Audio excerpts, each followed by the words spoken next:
Today is Sunday, Parashat Noach. We're learning from the Chok L'Israel for today, for the Halacha Psuka. And the Halacha is from Shulchan Aruch, Yoreh De'ah, and it's Siman Kuf Yud Gimel, Siman 113. דבר שאינו נאכל כמות שהוא חי, וגם עולה על שולחן מלכים ללפת פה את הפת או לפרפרת. So we're speaking here about the subject of Bishulei Nochri. What is Bishulei Nochri? It's food that has been cooked by a goy. So if it's a food that cannot be eaten raw, it's not edible when it's in its raw state. And also is a type of food that is served at the table of a king, either together with bread or a side dish. In other words, it's an important type of food that even a king would eat. And it cannot be eaten raw. If a goy was to cook it, then it's asur for a Jew to eat that food. It's called Bishulei Nochri. Even if all the ingredients were kosher, even if it was done in the house of a Jew, all the utensils that were used were all kosher, except it's a type of food that is not eaten raw. An example of food that is eaten raw, it says carrots. You can either cook them or eat them raw. Tomatoes, same thing. But there are many foods that the only way to eat them is by cooking them first. And then they're important enough to be served on a table of a king. Could be, minute steak or a certain type or chicken. You don't eat it raw. A king would eat from it. It's an important enough food. If a goy cooked that food, even though that food was 100% kosher, and he was cooked in utensils that were 100% kosher, since the goy cooked it, it becomes asur for a Jew to eat from it. It's called Bishulei Nochri. So now what is considered to be the action of cooking? So here there's a difference between Ashkenazim and Sephardim. For Ashkenazim, it's enough that the Jewish person turns on the fire. The goy can put the pot onto the fire. For Sephardim, we require that you'll be a Jew that puts the pot onto the fire to cook.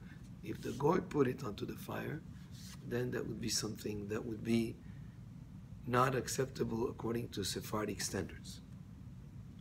Betza, אף על פי שראויה לגומה חיה, אם בישלה נוכרי אסורה. What about an egg? An egg, you can eat it raw. There are people who eat raw eggs. Even though some people they eat raw eggs, still it will be considered Bishulei Nochri if a goy boils an egg or cooks the egg. He's the one that turns on the fire. Then it would be not allowed for a Jew to eat from that egg. Once it becomes a hard-boiled egg, it is something that is called Bishulei Nochri. So the goy can put it all in the pot, put the water, but it should be the Jew that turns on the flame, or if it's electrical, it's the one that turns on the knob to turn on. The hechsher that is given by the kashrut authorities, they're very careful about this aspect. Except most restaurants and most places use the Ashkenazi standard, which is only enough that a Jew turns on the flame, turns on the fire, even if it's the goy that puts on the food onto the flame. Many restaurants, if you just inform them that you want that it should be according to Sephardic standards, then they'll have the mashgiach or the owner of the restaurant be the one that puts on the food onto the fire. Here's another interesting halakha that many people are not familiar with.